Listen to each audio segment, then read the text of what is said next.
Chapter 13 King Noble and Lady Proud, his queen.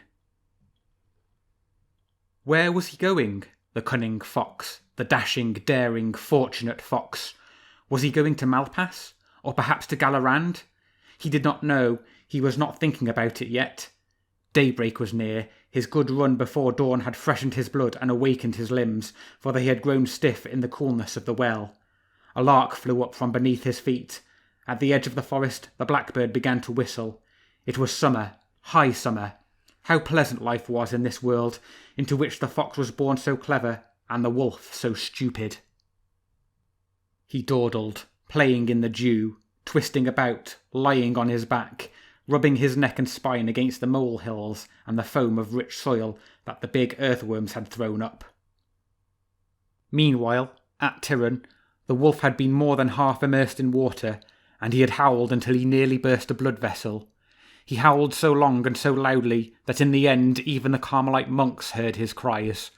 But it was the monk from the kitchen, who was as deaf as a post, who first went to the well, since it was his usual time. He was leading Brother Bernard, his Spanish donkey, by the bridle, and they crossed the courtyard together as the last stars faded from the sky. When Brother Bernard heard Ysgrim, his limbs stiffened, and he rushed about braying at the top of his voice. But the monk had a strong arm and harnessed him against his will to the winch. "Whoa, hey, now then, Bernard." The donkey sped away like an arrow, for the smell of the wolf was driving him mad. Ysgrim came up in the bucket faster than a stone could fall. When he shot out, he was as black as hell, his coat matted and his mouth red. The kitchen monk fell over backwards, while the donkey broke his harness and rushed away towards the stable. The wolf had already leapt straight onto the top of the well and had gone on his way again. His hard paws dashed over the plain, his nose sniffed at the blades of grass, the ground from which the lark rose, the hedge where the blackbird had been singing, and howls came from that deep throat in which fury had never burned so wildly. He had almost caught Reynard before the fox suspected any danger. He leapt high into the air and began to run straight ahead, and the chase began again, more ardent and breathless, through the forest, from glade to thicket, from hill to gorge, from wild moorland to the marshes. There was no longer any question of going to Malpas or Gallerand. Nothing mattered now except flight. Reynard cursed the escapade, and in his terror and hate he now confused Lady Ursa with her formidable mate. He fled far from his well-known haunts, far from Malpas and Ermelin. What would he encounter at the end of this martyrdom that was making his heart beat wildly and left him with strained and stiffened muscles? He went through unknown woods. He was lacerated by the brambles, scratched by the thorns until he bled. His ears buzzed, his eyes were blinded with sweat, and his tongue was drier than picked hemp. "To the death!" From time to time, the wolf's cry rang out behind him, now far away, now near at hand, making him change his course or run even faster. Ysgrim would remain silent only to frighten him more, and his voice was now angry, now joyous, but continually pitiless, already sounding victory and mort. "To the death! To the death!" Reynard the fox was going to die. He would die far from Malpas, far from Ermelin and his sons.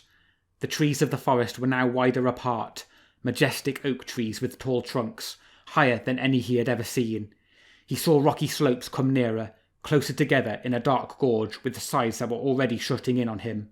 He ran into this long corridor, which was harsh and icy cold, but at the end there was a glow of light, a rose of sunshine as in the nave of a church, like a promise of paradise. What was this unknown glade? Was he dead?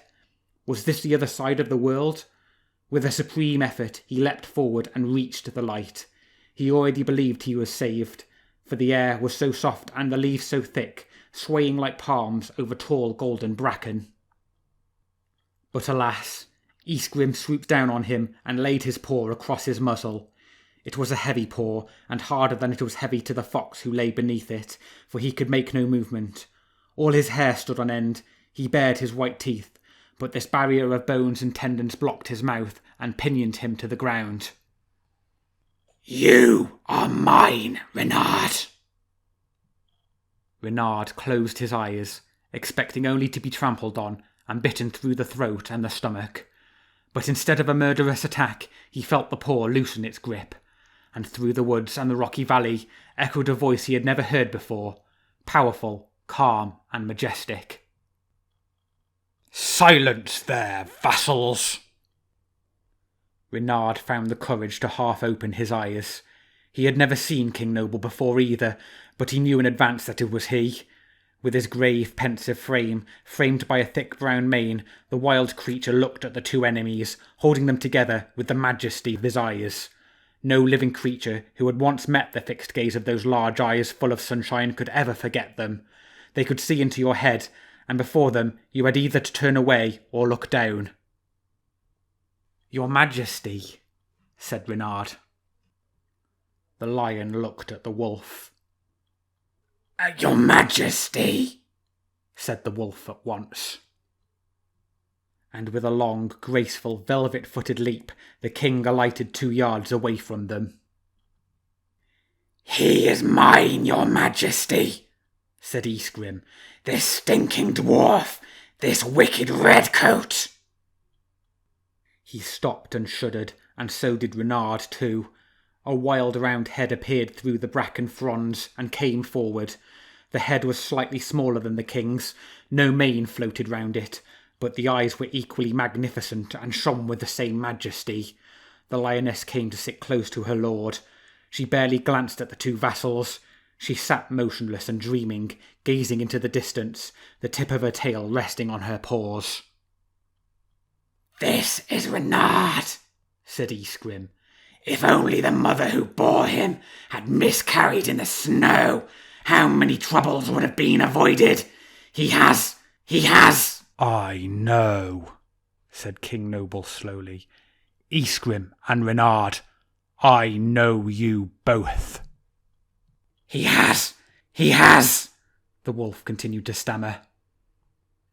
Everything rushed to his lips in a confused story.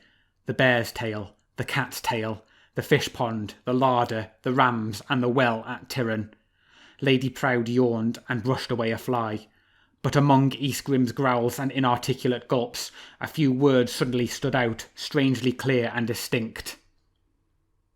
"He has disgraced Ursa, my mate. He came to Gallerand.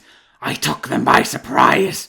I saw them with my own eyes. I swear it." Then Reynard felt a light shine slowly over him and pass, but he had time to see Lady Proud's glance, soft, curious, wide and golden, linger a moment as it passed. Noble wrinkled his nose and smiled. "Ursa, did you say? Lady Ursa and Lord Reynard? That little fox?" "That nice little fox," said the Queen. "You must have dreamt it," concluded Noble. "They say you are bloodthirsty and brutal, and somewhat subject to wild ideas. Do not believe your eyes. That is all."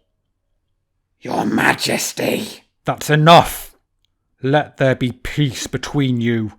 For a long time I have intended to hunt in your district. Then let it be today. You will both accompany me." He stretched and stood up.